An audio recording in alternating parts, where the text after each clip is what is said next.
आज हम चर्चा करेंगे भारत सरकार अधिनियम 1935। जैसा कि आप पीछे की क्लास में पढ़ चुके हो, ब्रिटिश सरकार ने भारत में धीरे धीरे संवैधानिक विकास प्रारंभ किया। 1773 का रेगुलेटिंग एक्ट, 1784 का ईस्ट इंडिया एक्ट, चार्टर अधिनियम 1813, 1833, 1855, 1861, 1892, 1909, 1919 और ये अंतिम जो ब्रिटिश सरकार के द्वारा किया गया अंतिम संवैधानिक प्रयास था।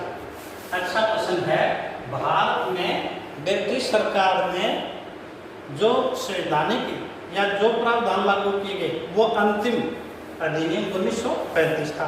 दूसरा, अब तक के जितने भी सुधार किए गए, जितने भी संवैधानिक प्रयास किए गए, उन सबसे बड़ा था। और इस अधिनियम के बाद केवल एक अधिनियम आया था, भारतीय स्वतंत्रता अधिनियम 1947, जो सिर्फ देश को आज़ाद करने के लिए था। तो ये अंतिम व ब्रिटिश सरकार द्वारा पारित किया गया सबसे बड़ा था। इसमें कुल 321 धाराएं, 10 अनुसूचियां और 14 भाग थे। काफी बड़ा था। धाराएं 321, 10 सूचियां, अनुसूचियां कहें, और 14 भाग थे। इसका जो निर्माण किया गया वो किस पर आधारित था? देखो, 1919 के अधिनियम की जांच के लिए आया था साइमन कमीशन। तो इसमें साइमन कमीशन की सिफारिशें, नेहरू रिपोर्ट और तीनों गोलमेज सम्मेलन, इन गोलमेज सम्मेलनों के बाद जो श्वेत पत्र जारी किए गए, इन सब पर विचार विमर्श करके ये भारत सरकार अधिनियम 1935 बनाया गया था। अब तक का सबसे बड़ा ब्रिटिश अधिनियम। इसकी क्या विशेषताएं थी, क्या प्रावधान था? सबसे इम्पोर्टेंट, वेरी वेरी इम्पोर्टेंट, प्रांतों को पूर्ण स्वायत्ता प्रदान की गई। प्रांतों में अधिनियम 1919 में जो द्वैध शासन लागू किया गया था, इस अधिनियम 1935 के द्वारा द्वैध शासन को समाप्त कर दिया गया था और पूर्णतः स्वायत्ता प्रदान की गई थी। खूब इम्पोर्टेंट है, प्रांतों को पूर्णतः स्वायत्ता प्रदान किया गया। और केंद्र में द्वैध शासन लागू कर दिया। 1919 में तो प्रांतों में द्वैध शासन था, अब यहाँ द्वैध शासन कहाँ लगा दिया? केंद्र में। अच्छा, किस तरह से लगाया गया? केंद्र में शक्तियों का विभाजन कर दिया। देखो, यहाँ शक्तियों का जो विभाजन है वो संघ व प्रांतों में किया गया। संघीय सूची में कितने थे? 59 विषय। प्रांतीय सूची में कितने थे? 54 विषय। और समवर्ती सूची में कितने विषय थे? 36 विषय। तो यहाँ याद रखोगे, प्रांतों को पूर्ण स्वायत्ता दे दी गई थी और केंद्र में द्वैध शासन लागू किया गया। और प्रांतों व केंद्र में शक्तियों का विभाजन कर संघीय सूची 59 विषय, प्रांतीय सूची 54 विषय और समवर्ती सूची 36 विषय बढ़ाया गया। ये जो संघीय सूची थी, संघीय सूची, इसके विषयों को 2 भागों में बांट दिया गया। संघ की सूची को याद रखना, संघ में कितने थे? 59 विषय। इसमें एक तो था हस्तांतरित और एक था रक्षित। ये महत्वपूर्ण थे। रक्षित, इसमें कौन कौन से विषय थे? प्रतिरक्षा, विदेश मामले, धार्मिक मामले, कबायली मामले। इनका जो शासन था वो प्रांत में गवर्नर जनरल व उसकी कार्य परिषद के द्वारा चलाया जाता था। मतलब महत्वपूर्ण विषय है वो किसके पास थे? गवर्नर जनरल और उसकी परिषद। दूसरा, जो संघीय सूची के विषय थे जो अस्थानांतरित थे, कम महत्वपूर्ण थे, इन विषयों को छोड़ करके शेष विषय उन पर प्रशासन कौन चलाता? गवर्नर जनरल व मंत्रियों के द्वारा। जो विधान मंडल के जो सदस्य होते थे उनमें से मंत्री चुने जाते थे, भारतीय होते थे, तो ये गवर्नर जनरल व मंत्रियों के द्वारा इनका प्रशासन चलाया जाता था। पर एक बात और थी, यहाँ गवर्नर जनरल को विशेष अधिकार भी थे। आगे देखो, एक और इम्पोर्टेंट है, अखिल भारतीय संघ की स्थापना का प्रावधान किया गया था। अखिल भारतीय संघ की स्थापना का पहली बार प्रावधान किया गया था। ये अखिल भारतीय संघ किससे मिलकर के बनना था? ये ब्रिटिश प्रांतों से। उस समय 11 ब्रिटिश प्रांत थे, 6 कमिश्नर क्षेत्र थे और देशी रियासतें थी। इन तीनों से मिलकर के अखिल भारतीय संघ का निर्माण होना था। इसमें ब्रिटिश प्रांत और केंद्र शासित प्रदेश, इनके लिए आवश्यक था अखिल भारतीय संघ में सम्मिलित होना, और देशी रियासतों के लिए आवश्यक नहीं था, बाध्यता नहीं थी अखिल भारतीय संघ की स्थापना में। यहाँ एक बात का और ध्यान रखेंगे, ये अखिल भारतीय संघ तब ही अस्तित्व में आना था जब जो देशी जो रियासत है उनकी आधी जनसंख्या का प्रतिनिधित्व शामिल हो, मतलब आधी देशी रियासतें इसमें शामिल हो, तभी ये अस्तित्व में आना था। इसी को दूसरी भाषा में सुने, एक शर्त थी अखिल भारतीय संघ की स्थापना के लिए, संघीय विधानमंडल के उच्च सदन में देशी रियासतों के लिए निर्धारित 140 स्थान थे। इनमें से कम 52 प्रतिनिधि भेजने का अधिकार हो, संघ में शामिल होना स्वीकार था। मतलब जो उच्च सदन था उसमें देशी रियासतों के लिए 104 सीटें थी और 152 प्रतिनिधि हों, मतलब आधी देशी रियासतें शामिल होना आवश्यक थी। परंतु आधी देशी रियासतें शामिल नहीं हुई, इसलिए यह प्रावधान लागू नहीं हो पाया, अखिल भारतीय संघ की स्थापना नहीं हो पाई। आगे सुने, केंद्रीय विधानमंडल द्विसदनात्मक था। केंद्र का जो विधानमंडल था द्विसदनात्मक था। उच्च सदन जिसे आज हम राज्यसभा बोलते हैं, राज्य परिषद, इसमें 260 सीटें थी, 156 ब्रिटिश प्रांतों से थी और 104 देशी रियासतों से थी। आपको ध्यान होगा इन 104 देशी रियासतों में 52 प्रतिनिधि आने आवश्यक थे और वो नहीं आ पाई, 52 इसमें नहीं आ पाई, तो इसलिए ये लागू ही नहीं हुआ। इसका कार्यकाल था 9 वर्ष। 1/3 सदस्य प्रति 3 वर्ष बाद अवकाश पर जाते थे। निम्न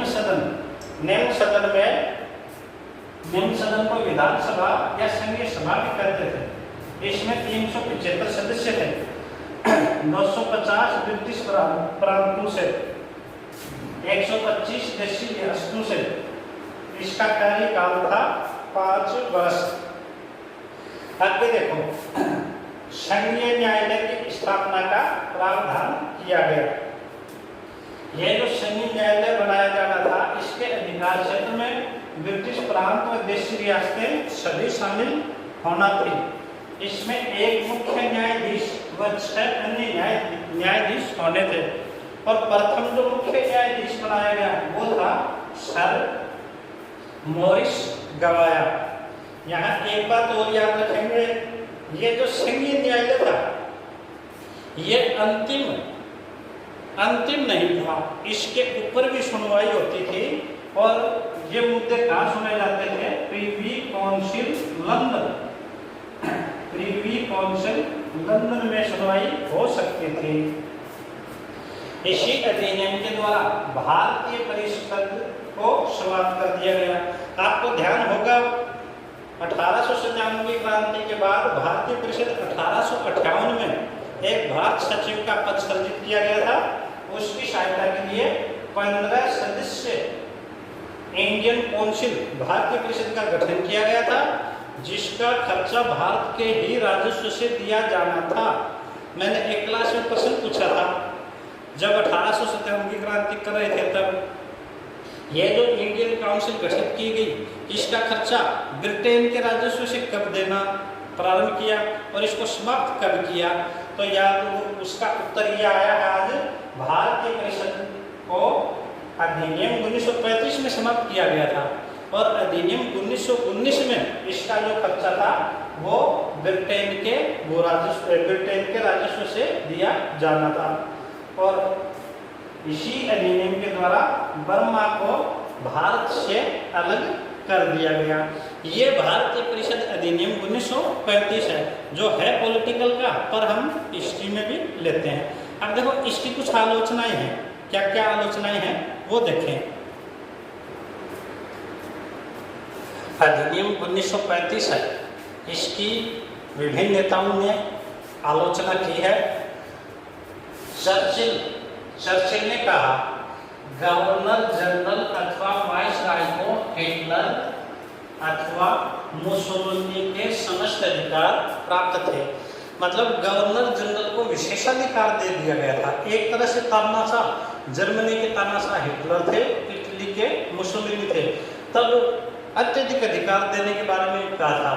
गवर्नर जनरल अथवा वाइसराय को हिटलर अथवा मुसोलिनी के समस्त अधिकार प्राप्त है।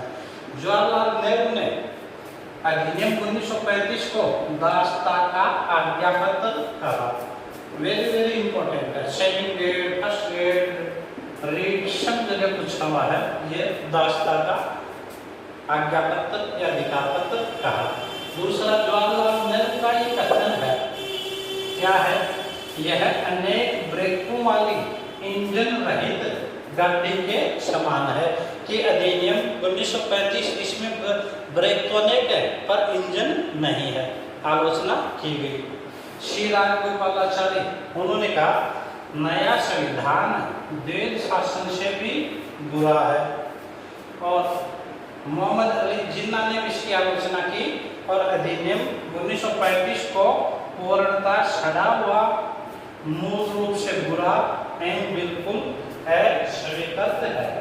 तो आप याद रखोगे अधिनियम 1935 में पंडित जवाहरलाल नेहरू का आलोचना ज्यादा पूछी जाती है और दास्ता का अधिकार पत्र या दास्ता का आज्ञा पत्र। इस तरह से अधिनियम ब्रिटिश सरकार ने 1935 बनाया, भारतीय जनता ने अस्वीकार कर दिया 1935 को, परंतु जब तक देश आजाद हुआ इसी अधिनियम के तहत भारत में सरकार चलाई गई। आपको याद होगा 15 अगस्त 1947 को देश आजाद हुआ, भारत का संविधान बन के तैयार हुआ था 26 नवंबर 1949 को और 26 जनवरी 1950 को लागू हुआ। तो स्वतंत्र 15 अगस्त के बाद का भी नया संविधान लागू होने तक जो शासन व्यवस्था चलाई गई वो भी भारत सरकार अधिनियम 1935 के तहत ही संचालित की गई। आगे देखें, इस तरह से ब्रिटिश सरकार ने अधिनियम 1935 बना दिया गया।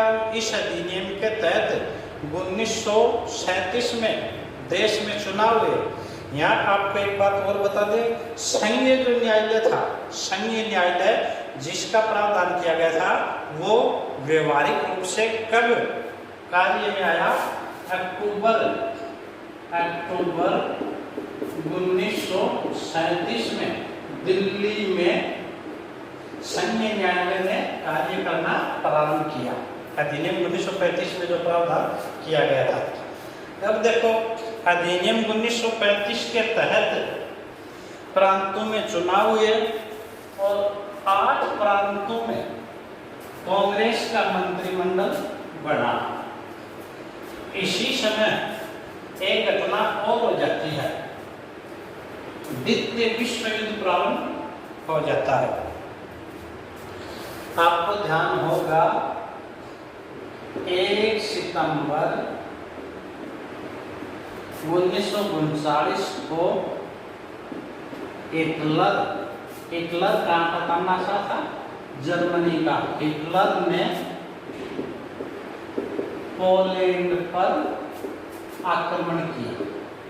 हिटलर ने पोलैंड पर आक्रमण किया। हिटलर की 2 मांगें थी, एक तो डेंजिंग बंदरगाह और एक था पोलिश गलियारा। पोलिश गलियारा।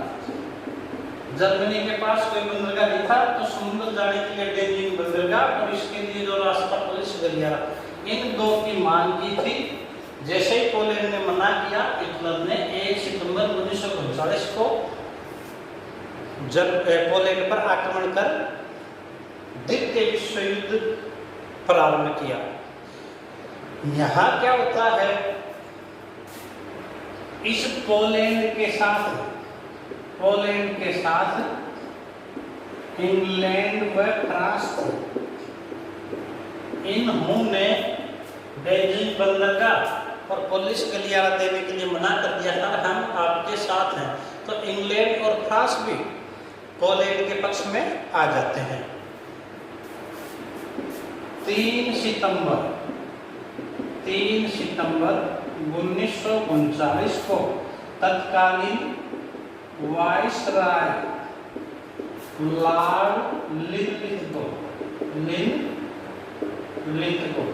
अच्छा प्रश्न है, जब द्वितीय विश्व युद्ध शुरू हुआ उस समय भारत में वाइसराय कौन था? Lord Lithgow.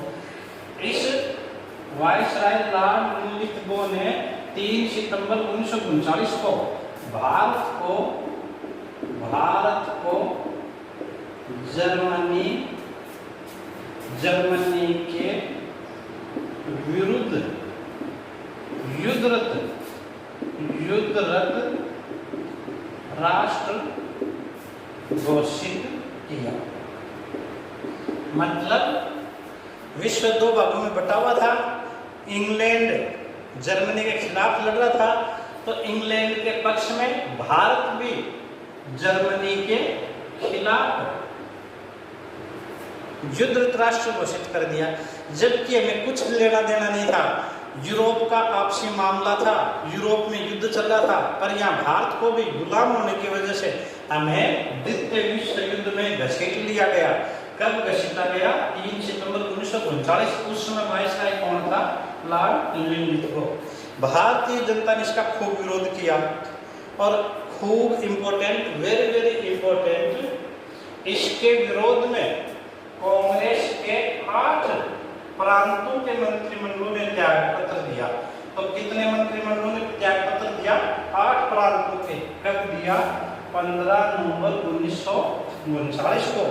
1935 के अधिनियम के तहत 1937 में चुनाव हुए थे और इसमें 8 प्रांतों में कांग्रेस का मंत्रिमंडल था। उसने त्याग पत्र कब दे दिया? 15 नवंबर 1939 को।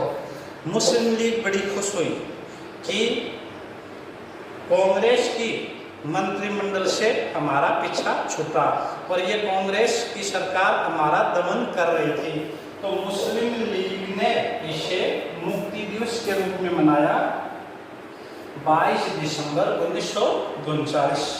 तो याद रखेंगे, मुस्लिम लीग ने, इंपोर्टेंट लगा लो, मुस्लिम लीग ने मुक्ति दिवस कब मनाया? 22 दिसंबर 1939। अब आता है जिन्ना का द्विराष्ट्र सिद्धांत। इंपॉर्टेंट है जिन्ना का द्विराष्ट्र सिद्धांत। देखो ये कर लो, मार्च 1940। एक बात बताएं आप लोग, भारत ने अपनी पूर्ण स्वतंत्रता की घोषणा कांग्रेस के किस अधिवेशन में की? या हम यूं कहें, कांग्रेस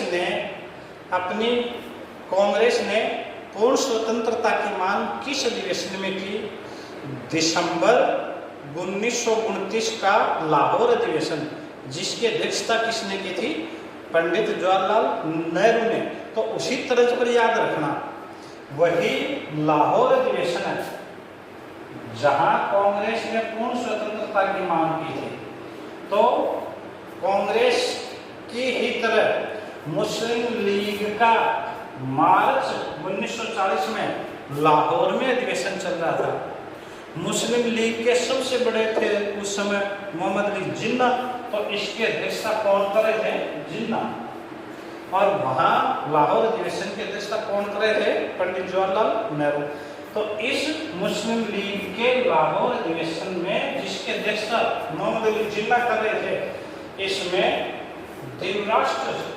द्विराष्ट्र का सिद्धांत प्रस्तुत किया गया। ये द्विराष्ट्र क्या है?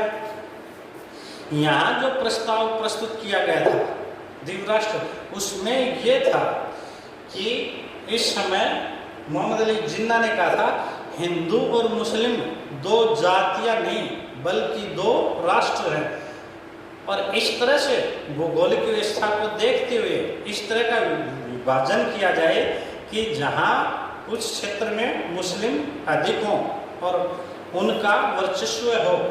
तो ये इस लाहौर अधिवेशन में द्विराष्ट्र का सिद्धांत प्रस्तुत किया गया था। इस सिद्धांत को या इस प्रस्ताव को तैयार करने वाले कौन थे?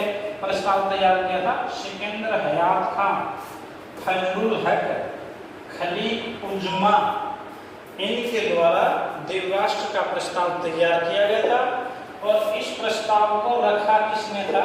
इस प्रस्ताव को रखा था फजलुल हक ने। फजलुल हक ने मोहम्मद अली जिन्ना का बता दे, पहले ये राष्ट्रवादी थे। मोहम्मद अली जिन्ना कहते थे हम पहले भारतीय हैं उसके बाद में मुस्लिम हैं। तो जिन्ना इस तरह से राष्ट्रवादी थे, परंतु 1935 के अधिनियम के तहत 1937 में जो चुनाव हुए उनमें मुस्लिम लीग को बहुमत नहीं मिला। तो जिन्ना को ये लगने लगा कि मैं राजनीतिक महत्वाकांक्षा की पूर्ति भारत में नहीं हो सकती। फिर अंग्रेजों ने भेद फूट डालो शासन करो की नीति को अपनाया, और यहाँ मोहम्मद अली जिन्ना ने और खलील उज्मा ने पंडित जवाहरलाल नेहरू के कहा था कि मुस्लिम लीग के सदस्यों को भी मंत्रिमंडल में लिया जाए। पंडित जवाहरलाल नेहरू ने कहा, खलील उज्मा को कहा कि मुस्लिम लीग के सदस्यों को मंत्रिमंडल में तो ले लेंगे, परंतु उन्हें मुस्लिम लीग से त्यागपत्र देके कांग्रेस की तरफ से हम मतलब उनको कांग्रेस की तरफ से मंत्रिमंडल में ले सकते हैं। तो इस तरह से हमेशा के लिए दूरियां बढ़ गई थी मोहम्मद अली जिन्ना और कांग्रेस के बीच। पर मोहम्मद अली जिन्ना को ये लगने लगा था कि 1937 के चुनाव से कि भारत में उनका कोई भविष्य नहीं है, मुस्लिम संख्या में कम है, 1/3 है, कभी भी वो किसी प्रांत के मुख्यमंत्री या देश के शासक प्रधानमंत्री नहीं बन सकते। अंग्रेजों ने इस बात को और हवा दी, बढ़ावा दिया और जिन्ना को एक भय दिखाया कि आपका भारत में भविष्य सुरक्षित नहीं है। तो ये था हमारा जिन्ना का द्विराष्ट्र सिद्धांत मार्च 1940। इसको तैयार कर लेंगे, तिथियां खूब इम्पोर्टेंट है।